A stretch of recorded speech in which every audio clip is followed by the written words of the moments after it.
Hello friend, technology reaction A to Z में आप लोग का स्वागत है। तो आज हम लोग एल्यूमिनेशन के विषय में पढ़ेंगे। ठीक है, एल्यूमिनेशन मीन्स होता है प्रदीप्ति। ठीक है, तो प्रदीप्ति देखिए क्या होता है, इसे हम लोग देखेंगे। पहले प्रकाशित तल के इकाई क्षेत्रफल पर तल की लंबवत दिशा से पड़ने वाले प्रकाश की मात्रा उस तल की इल्यूमिनेशन कहलाती है। यानी प्रकाशित तल यानी जो जहाँ पे प्रकाश पड़ता है उसका क्षेत्रफल के तल के लंबवत, यानी उसके क्षेत्रफल का जो क्षेत्रफल है उसका तल के लंबवत से पड़ने वाला जो प्रकाश होता है उसे हम इल्यूमिनेशन के नाम से जानते हैं ना।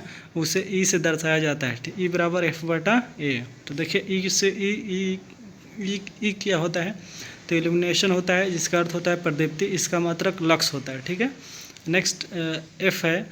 एफ का होता है इल्यूमिनेशन फ्लक्स। ठीक है, तो ये इसे प्रदीप्ति फ्लक्स के भी नाम से जानते हैं और इसका मात्रक लूमेन होता है। और ए क्या होगा, एरिया हो जाएगा, तल का जो क्षेत्रफल होगा। ठीक है, इसको हम लोग वर्ग मीटर में मापते हैं, तो इसे मीटर कैंडेला भी कहते हैं। ठीक है, इल्यूमिनेशन का अर्थ सही रंग, सही मात्रा और सही दिशा से आने वाली प्रकाश को जो हमारी आँखों के लिए उपयुक्त हो। ठीक है, ये इल्यूमिनेशन कहलाता है। इसका इल्यूमिनेशन का अर्थ यही होता है। ठीक है, जो हमारे आँख के लिए क्या हो, उपयुक्त हो। और जो भी मेरे दोस्त अभी चैनल पर न्यू आए हैं, प्लीज़ चैनल को सब्सक्राइब कर लीजिएगा। आप लोग के लिए अच्छे से अच्छे क्वेश्चंस को ढूंढकर आपके सामने प्रस्तुत करने का काम करते हैं। ठीक है, तो जो भी मेरे दोस्त अभी तक चैनल को सब्सक्राइब नहीं किए, प्लीज़ चैनल को सब्सक्राइब कर लीजिएगा और आपके लिए मोस्ट इंपॉर्टेंट क्वेश्चंस को देखते जाइए। ठीक है, ये इलेक्ट्रिशियन के भी रिलेटेड है और ये आम आदमी भी पढ़ सकता है, ये अच्छी अच्छी चीज़ें हैं। ठीक है, देखिए कमरे का एल्यूमिनेशन किस पर निर्भर करता है, तो छत और दीवार के रंग पर भी निर्भर करता है। जैसे में आप समझ लीजिए कि यदि हमारा कोई रूम है वो वाइट कलर का रंगा हुआ है। ठीक है, उसमें वाइट बल्ब जब बारेंगे तो क्या होगा, पूरा बहुत ज़्यादा उज्जवल हो जाएगा। ठीक है, तो वो जो हमारा दीवार है उस पर भी और छत है उसके ऊपर भी निर्भर करता है। ठीक है, नेक्स्ट अच्छे इल्यूमिनेशन होगा जब प्रकाश क्या होगा, एक समान एवं पर्याप्त होता है। ठीक है, एक समान और एक पर्याप्त होगा तो अच्छा इल्यूमिनेशन होते हैं। ठीक है, नेक्स्ट है फ्लोरोसेंट ट्यूब की औसत आयु कितनी होती है, तो 3000 हावर्स होती है। ठीक है, मानव नेत्र कितने तरंग दैर्ध्य के प्रकाश के लिए आवश्यक होता है, तो 5500 ए। ठीक है, नेक्स्ट है प्रदीप्ति की मैट्रिक इकाई क्या होता है, तो लक्स होता है। हम लोगों ने ऊपर पढ़ा। फ्लोरोसेंट ट्यूब क्या है, तो एक निम्न दाब मरकरी वाष्प लैंप है। ठीक है, नेक्स्ट कैंडेला निम्न में से किस इकाई है, तो ज्योति तीव्रता का कैंडेला इकाई है। ठीक है, आपको मालूम ही होगा। नेक्स्ट क्वेश्चन, जलती हुई ट्यूबलाइट में यदि स्टार्टर निकाल दिया जाए तो ट्यूबलाइट जलेगा कि नहीं जलेगा, तो जलेगा। स्टार्टर का काम होता है सिर्फ ट्यूबलाइट को जलाना। यदि जब जल जाता है तो स्टार्टर का कोई मतलब नहीं होता, स्टार्ट कराने का काम करता है। ठीक है, तो बस उसको निकाल भी देंगे तो फिर भी चलता ही रहेगा। ठीक है, 40 वाट ट्यूब की लंबाई निम्न में से होती है, तो 1.2 mm। ठीक है, फिर मरकरी वाष्प लैंप की औसत आयु कितनी होती है, तो 3000 हावर्स। दृश्य प्रकाश की तरंग दैर्ध्य कितनी होती है, तो 3900 ए से लेकर 7800 ए। ठीक है, किसी लैंप की दक्षता किस में मापी जाती है, तो लूमेन पर वाट में मापी जाती है। 0 वाट लैंप की शक्ति वह लगभग होती है, तो ये 5 वाट, यानी जो 0 वाट के जो बल्ब आते हैं उसमें समझिएगा 5 वाट लोड लेगा है। ठीक है, ये मत समझिए कि 0 वाट यानी 0 वाट।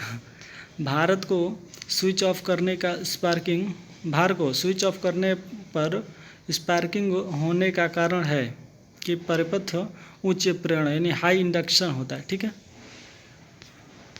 विद्युत लाइन में स्विच कौन से तार का पर लगाया जाता है, तो फेज पे लगाया जाता है। जो स्विच हम अपना लगाते हैं घर का जो विद्युत वायर होता है, तो उसमें फेज में हम लोग स्विच को लगाते हैं। ठीक है, खुले फ्यूज का प्रतिरोध क्या होता है, अनंत होता है। मैग्नीशियम वाष्प से प्राप्त होने वाला रंग हरा होता है। ठीक है, मैग्नीशियम को जो वाष्प होता है वो हरा होता है। ठीक है, टंगस्टन का गलनांक कितना होता है, तो 3400 होता है। ठीक है, सेल्सियस। जलते हुए विद्युत बल्ब के तत्व का तापमान सामान्यतः होता है तो 1500 से लेकर 2500 डिग्री, ठीक है। फ्लोरोसेंट ट्यूब प्रचलित होता है तो AC और DC दोनों में ही प्रचलित है, ठीक है। एक रिहायशी कमरे के लिए औसत इल्यूमिनेशन होती है तो 50 से लेकर 60 लक्स, ठीक है।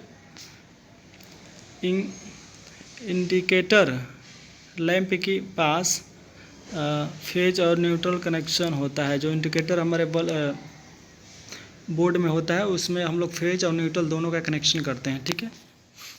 नेक्स्ट है ट्यूब लाइट का चौक सिद्धांत पर कार्य करता है। जो ट्यूब लाइट है किसके सिद्धांत पर कार्य करता है तो प्रेरकता के सिद्धांत पर कार्य करता है। नेक्स्ट है MKS प्रणाली में इल्यूमिनेशन की इकाई क्या होता है तो लक्स होता है, हमने फिर पढ़ा ऊपर। देखिए नेक्स्ट है एक बिजली के लैंप में 100 वाट 220 वोल्ट के रूप में मार्क दिया जाता है तो फिलामेंट का प्रतिरोध होगा तो 484 ओम होगा, ठीक है। नेक्स्ट है निम्न में से किस विधि से छाया पैदा नहीं होता है तो अप्रत्यक्ष प्रकाश व्यवस्था से, ठीक है, अप्रत्यक्ष प्रकाश व्यवस्था से। नेक्स्ट है निम्न में से किस लैंप की प्रगमी लैंप नाम से भी जाना जाता है तो निर्वात धारत्व फिलामेंट लैंप से, ठीक है।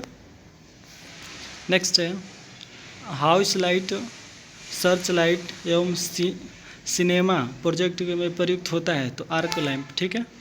नेक्स्ट है HPMV लैंप के अंदर नली में कौन सी गैस भरी होती है तो आर्गन, ठीक है। नेक्स्ट है एडिशन स्क्रू प्रकार के लैंप होल्डर के बीच चूड़ीदार संपर्क को हमेशा जोड़ना चाहिए क्योंकि सर्किट के न्यूट्रल तार में, ठीक है,